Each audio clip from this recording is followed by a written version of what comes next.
All right. Hello, my dear friends. Welcome to another episode of the Spiritual Engineer Podcast. I'm your host, Alvin Zepeda, and tuning in from Washington, D.C. And for today's episode is a special one. I have a special guest with me, and I'll give her my, and I actually want to give her the opportunity to introduce herself, share where she's from, and yeah. All right. Hi, everybody. My name is Kathleen Ellis. I'm currently residing in Southwest Georgia in a small town called Leesburg, Georgia. Alvin asked me to be on today. I'm part of a training program called Wayshowers College. I have spent the last 50 years in the arena of self-development. I also have a professional background as a physical therapist. And my motivation in working with human motivation is that I wanted to help people before they get sick, before they're in the hospital, and really help people with how to stay vigorous, vital, and involved in life as long as they still have breath. So I'm excited about the opportunity to share with Alvin and have a discussion here and hopefully be of service to someone. Awesome. Yeah. And for those that don't know, like Kathleen's a dear friend of mine. We've known since maybe I think 2019 when we first connected, and I think it might have been the international regrouping. It's an annual retreat that Wayshores College puts together. It's a program for like about a week or two, and it was I think in Kauai, I believe. I believe that was the first time, if I'm not mistaken, Kathleen. Was it, or was it might have been maybe It a course or was. something? Okay, It and ever since was. then, yeah, and so and you know, Kathleen is a good friend of mine. She's a colleague of mine and also a mentor of mine as well too. And so and we connect, periodically just to check in and being of service, in that way and just working together in the mentorship. So because it's your first time on the podcast, Kathleen, could you share a little bit about your spiritual journey and what led you to where you are today? Okay, well, I think I was a pretty young child when I started to be aware of sort of gut feelings. I just knew sometimes what was in my best interest or wasn't. And luckily, when I was 15, this book attracted me. I really believe it might have just sort of fallen off a shelf, but it was called The Power of Positive Thinking by Norman Vincent Peale. And that book changed my life from the standpoint that my parents were more the worrier type and what will people think type and that kind of thing. And here was somebody talking about, you can set goals, you can be positive, you can be a possibility thinker. And so I started to live my life from that point of view. It was a time in my life where the teachers were asking us to write sort of a report of what we wanted to do after high school or what career. I actually chose something called actuary science. I have no idea why I chose that, but as I was investigating that, my girlfriend's mother was telling her about this career called physical therapy. And I knew that I wanted to teach people something, but I also observed in my own classroom that I was in with my peers that the name of the game at that time was to get the highest grade without showing any effort. And they didn't really want to learn, where I absolutely wanted to learn more and more. And so I thought, well, I don't know if I want to really teach people something they don't want to learn. Mother was telling her about the career of physical therapy. I thought, well, that might be something that people would want to learn. If they broke their leg, they would want to walk again, or they would want to be able to move. And in general, that's really how the career of physical therapy that I've actually participated in for the last 52 years has been. Most of the time, people do really want to get better and participate and be able to move and get back to independent living. There are some that don't, but the good news is they have the ability to say no. Or the insurance companies basically say no if they're not progressing, they're not going to be continuing to pay for the service. So it's self-limiting that way.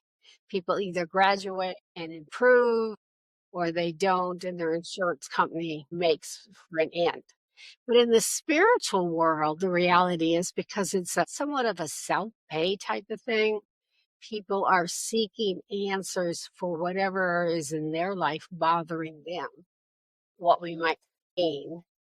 And, they're willing to seek out those answers and help the person who's mentoring them or providing them with the answers to funnel their funds that way. So that is great. And then at a certain point, and we actually say this often in our community sessions, let this be a watering hole. And when your thirst has been quenched, you're free to go. So it's really all about that spiritual freedom.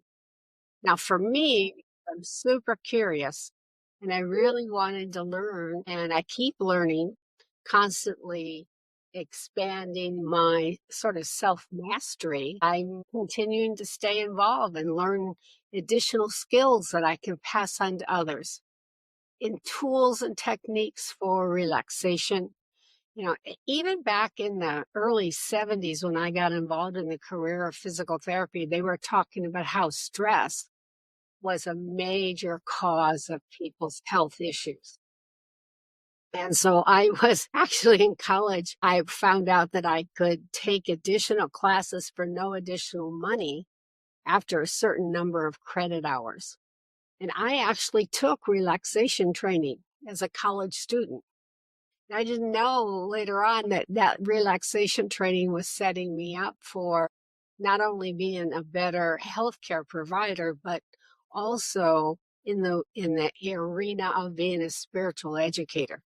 Helping people to learn how to relax is huge and a real challenge because depending on their inflow diet of today's news and things around them, and if a person's really sensitive, it's even more challenging because they're starting to pick up on everybody else's worries and fears and anxieties and think it's their own. So helping people to learn how to sort of come back to themselves, their innateness, is part of what my goal is to really be of service in that arena. Okay, I see. Yeah. And it's interesting, like, a lot of things that you were talking about, I was thinking about the whole like, when you mentioned being a physical therapist, and it's like, and helping your clients achieve a goal, right, to just come back, to be able to move, to recover from any injuries, anything, the injuries that perhaps we could equate with like the storms or the things that could come, that can happen in our lives, the ebbs and flows. And it's like there's this like element of like resilience that I hear you're sharing, that I think it's important. And I know definitely for myself, even like in the context of physical therapy, for sure. Like I remember one of my big ones, my one of my journeys and lessons was, when I tore my ACL. Even though it was something that I probably could have prevented and have like, you know, but I did what I did, and I ended up having this journey of like being with my physical therapist, and I'm really grateful for the qualities that that I sense in you. Also, like she had as well too, and it's something that's been super helpful. So like, and I hear this also, this word of like practicality, when it comes to what people want, what people desire. If people want this, they want solutions and things like that. We all have our own unique challenges and things like that. And something I was all interested to ask is like, if you had to like sum up your like spiritual philosophy in just a few words, what would they be? You are one decision away from a better life for yourself. I think we have to constantly tune into what is it that I want instead of focusing on all the stuff we don't want. We're real good at that. We have the media that really helps us do all of that, but we need to focus on what is it that I really want. And then there's this other thing called spiritual needs. To really achieve what we want, we really need to make it a need. That's essential for us. And when we do that, that's that one decision away. Because our needs, a lot of times, some of the basic needs we all share, like we all have to have air, we all have to have water, we all have to have nourishment. It's extremely helpful to have a secure building or house or shelter, those kinds of things. Those are needs. But from a spiritual point of view, we also need belonging, we need love, We need adventure. We have a spiritual need to learn and grow. All of us have that inner need. When it's like trees, if they stop growing, they start dying. Uh, So, and then what's interesting is, the time is just a construct that we have for our convenience on this plane. mhm. That's why our dreams are so weird. Because sometimes we're a little kid, and then the next time we're older, and it flips all around and stuff because the other realms don't have time. But we have time. We measure things, again, more for our convenience than anything else. I saw a sign once that said, time is God's way of keeping things from not happening all at once. But, that's just planet Earth. When we go to sleep at night, we're in different realms and that time doesn't exist. I like that when you mentioned like the signs are just like happen so that things don't come out all at once type of thing, because I think definitely things can feel overwhelming at times, and especially like in this day and age with like technology and where we are in human civilization. It's interesting times that I think that, from my perspective, what I see is all in right now and how much of a greater need it is to like really come back and, connect with ourselves. And you definitely mentioned some good points about like the need to, and the wants. And I think it's one of those things. I know for myself, it's like there's this element of like sincerity that where I need to have for myself to just say like, okay, I think part of it, a huge part of it, is like actually setting aside the time to carve out of my time to just check in with myself, and I try to practice doing that on a daily basis. And, and I'm just curious on that connection to self, in the midst of with a lot of distractions and stuff happening all over the place. What kind of practices do you do, or what works for you as you connect with yourself and as you're moving through the day and your opportunities? What kind of practices do you use to help you stay grounded with yourself? Well, one of the things that I've learned that I think is really effective is that I set an intent for the day. Mm. I sort of reflect on, and if it's really in my best interest to actually do this the day before, but to tune into that pivot point, as I might use it. And using that pivot point is sort of a way of naming the curriculum that I'm learning and growing in as the day progresses. What am I learning about X as the day goes on?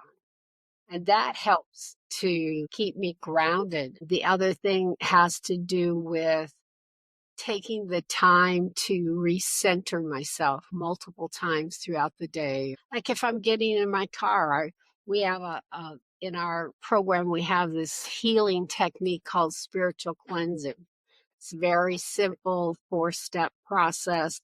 It takes less than a minute, maybe two, and it allows me to sort of come back to myself. That's why I call it centering.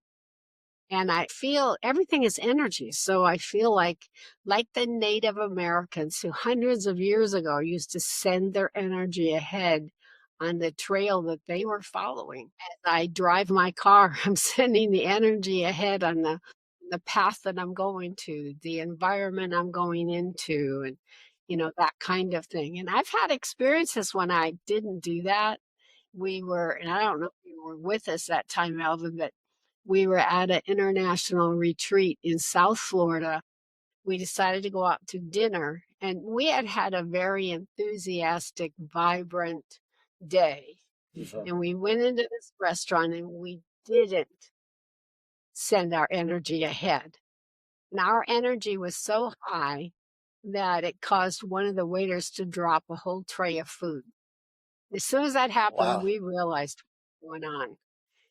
That we were sort of messing up the frequencies in a way. We needed to Mm. sort of necessarily come down to the level of the people, but not have our higher energy be a shockwave, which is what had happened. So everything is energy, learning how to work with energy. And that gets back to that sensitivity. A lot of times, because we're really sensitive, we pick up what other people are thinking, experiencing, and think it's ours. But Mm. we have learned to teach people how to communicate with their personal team of spiritual helpers. You might call them archangels, you might call them the Holy Spirit, but we have a team of master souls who are in a mentoring program with us. Before we came here, we picked them because they would have expertise in what we've come to do. Like we chose them because we said, oh, I want to learn how to do X more.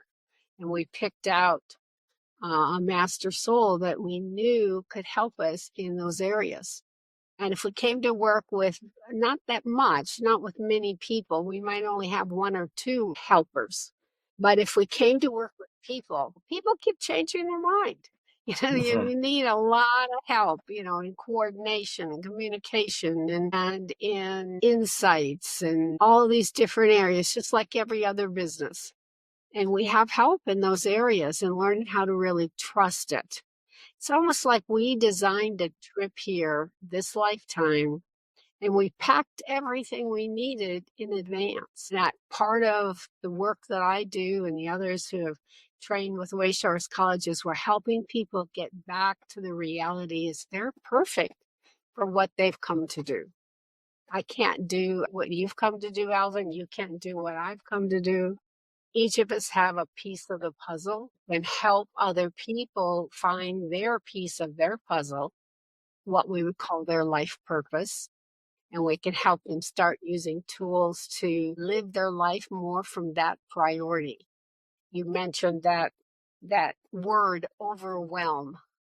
And that happens when we don't set priorities, when we're not, sort of loyal to what we've come to do and get sort of involved in maybe somebody else's goals. I know I learned that lesson the hard way. I knew I wanted a different car. A significant other in my life, he actually had a goal of having a Cadillac. And before I knew it, I owned a Cadillac, a used one. And Mm, I'm like, how did that get here? I had mm. no desire to have that big kind of car. Within a year, I sold it. Of course, I maybe lost some money on the whole thing. But it was very obvious to me that I had been following through with his goals and not mine. So that was a very important lesson that it's carried with me to pay more attention to, again, what is it that I want? Interesting. Okay. Yeah, definitely. I think, what stood out to me was when you're sharing, definitely when it comes to like navigating energy, like energy's everything. And, I feel like when I talk to people, it can come off as kind of woo, but it's like, but it's one of those things. It's like to experience it really is from that experiential point of view and then connecting the dots and reflecting like, oh, okay. So this is like understanding like I think one of the things you're talking about that I think is so important what the college teaches is like when we talk about energy is like the mechanics. What are the mechanics at play, right? Because we have the natural world, the physical mechanics like gravity and things like that. We have seasons, we have weather and stuff like that. But it's not too often that people talk about the spiritual mechanics at play. So like even just navigating through thoughts and how we are not our thoughts. I mean that to me was like a huge like revelation to me. It was something that helped me liberated me from myself because I would take on thoughts. Like I was like under that whole thing of like, oh, if it's in my head, if I'm thinking it, it has to belong to me. And then I start identifying with something that has nothing to do with me. That's not a part of who I am, but rather it's like, it was almost like I'm identifying with the experience, right? It's like these thoughts that happen, these are just experiences, but they don't define me as a soul or as a spirit in this human physical vehicle. So and yeah, it's an interesting thing to for myself and working and navigating on a daily basis, mind you, and it's being so super sensitive. And and I'm curious because I know you mentioned like a lot of things, and especially when one of the things that the Wayshores College teach in terms of like mindset is like looking at life as a school, and that everything that happens in our daily lives are all parts of our own life lessons, and that there's like a bigger picture in the works of our life's plan and things like that. I'm curious, what's a lesson that keeps showing up for you even after your decades of your work and your, your growth? I'd like to know, what's that for you? Oh, before you even asked the question, I already got a picture of one experience that I had back in the 80s. I was doing home health in South Florida, and the company I work for, if you made a certain number of visits, then they would start to pay you on a contract rate. After that, you'd already earned your salary. And so I could almost double my salary if I was efficient.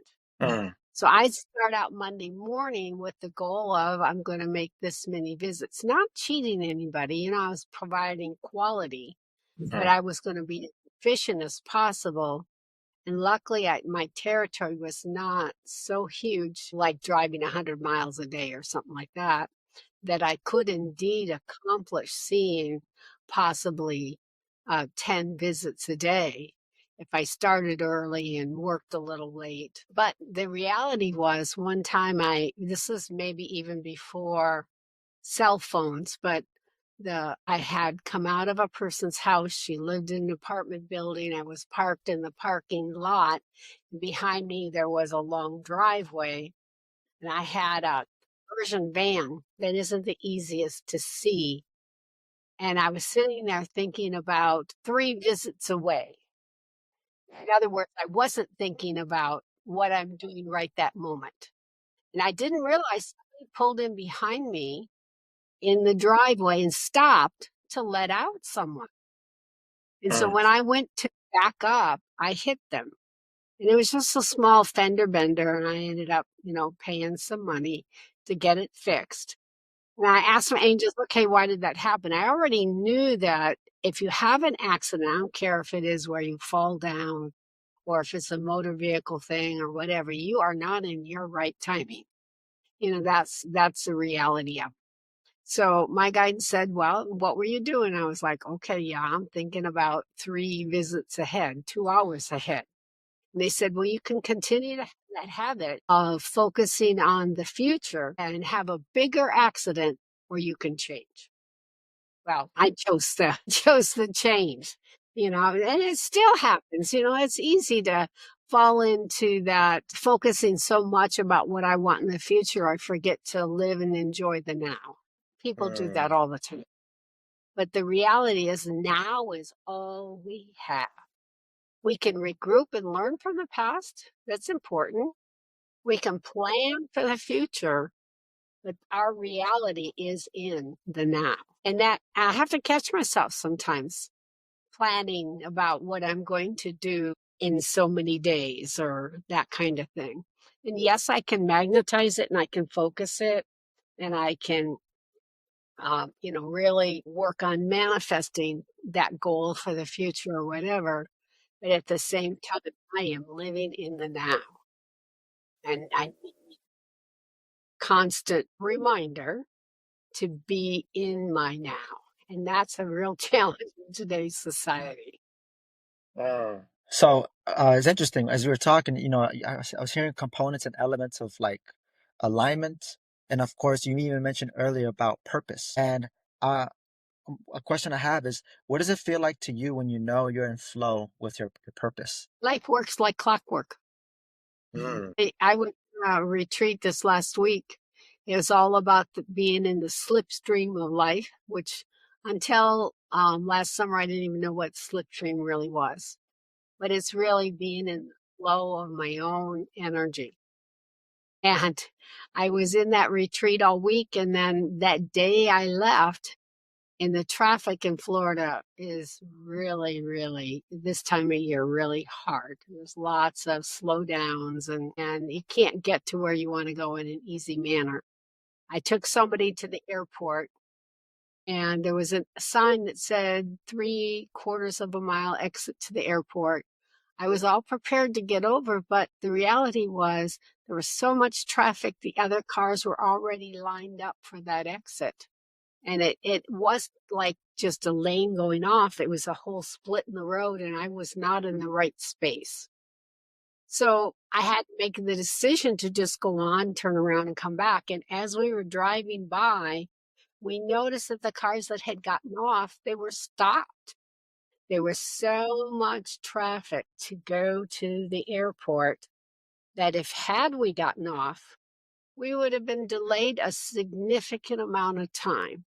The reality was because we went up a little bit, turned around, came back from a different direction, it was easy peasy. We had no delays whatsoever. And I'm sure that we were saved from that long Sure. queue. So the biggest thing I'm thinking about is sometimes when it appears at the moment to be a mistake, I'm in the wrong lane, it's really in the right lane. I'm really in the right spot doing, and that happened to me again later in the same day in a different part of Florida, where I couldn't get over because the other people sort of knew ahead they were already going to be going left, and the left lane was already totally full. So I'm like, okay, I learned earlier, I'll just go around the block. And sure enough, it was easy then. It wasn't any kind of waiting queue at all. I could easily merge in. When I went around the block, I got to the same place. So that's a lot of learning how to be in that flow, the slipstream of our own making. It's when we're living and making that choice, that decision to be living our purpose, be effective in what we do, and having a sense of inner freedom. Even the people who were prisoners of war or the people who were in World War II incarcerated, they all talked about that nobody could control their mind. They might have lost the ability to move around freely and that kind of thing, but inside they had that control. It's inside all of us. We have an inner freedom that's, unique. Okay. Mm.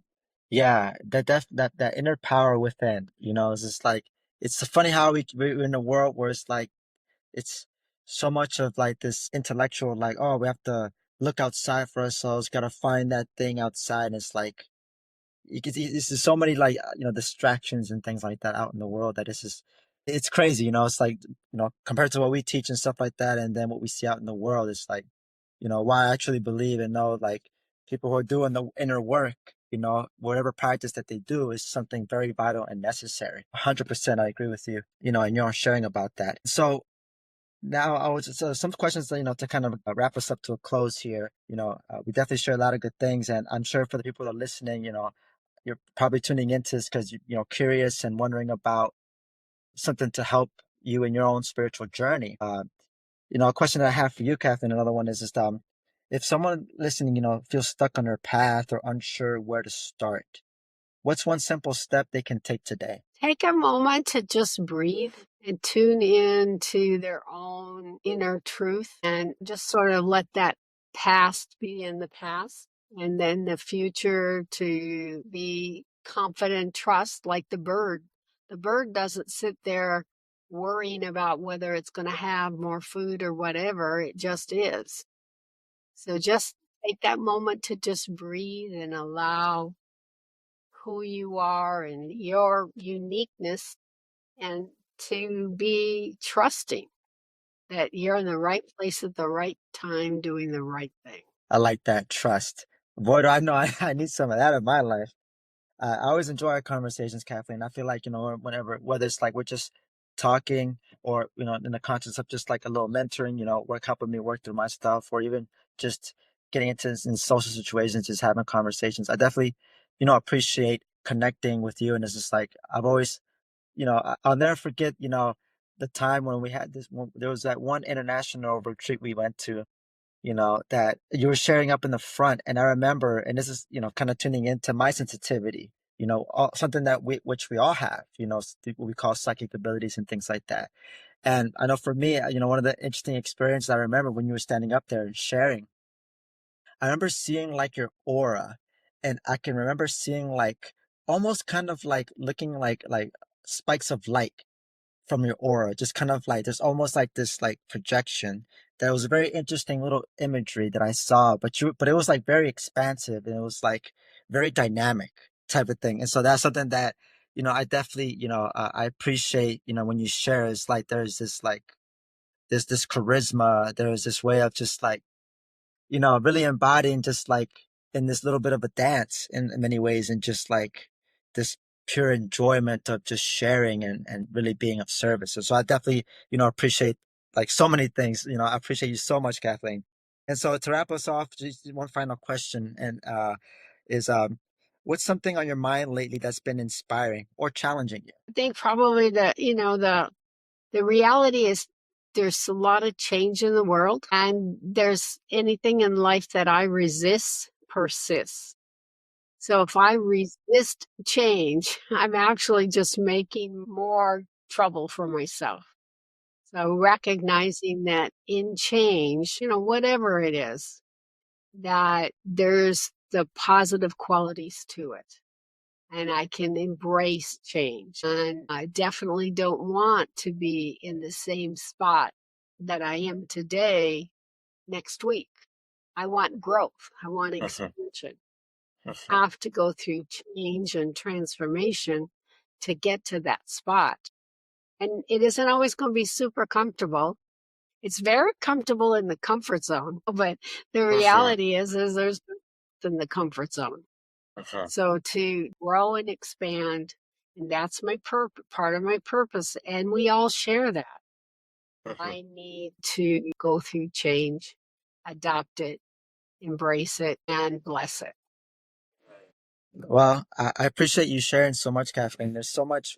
I feel like as you were sharing, like in my mind, I was like, oh man, we could, we could, we could talk about so many things. Like there's a lot of simple topics, but we can take it really deep and really far. And that's like I think that really speaks to how much depth the our experience here, who we are as a soul.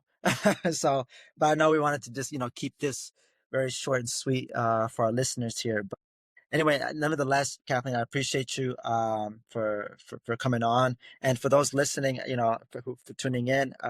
If you made it this far in the episode, I hope you got something out of it, and perhaps you might have listened for something inspiring. And I would strongly suggest and encourage, like any inspiration, anything that came up, to just take action. I think that's one of the things that's very powerful. It's like we can be very inspired, we can receive inspiration, and I definitely receive a lot of it.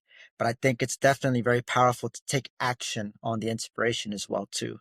Something that I wish to impart, if anything. So I appreciate your time and attention for tuning in. And Kathleen, anything else you want to share before we Yeah, finally leave? I do have a website. It's called live in the number two worlds.com.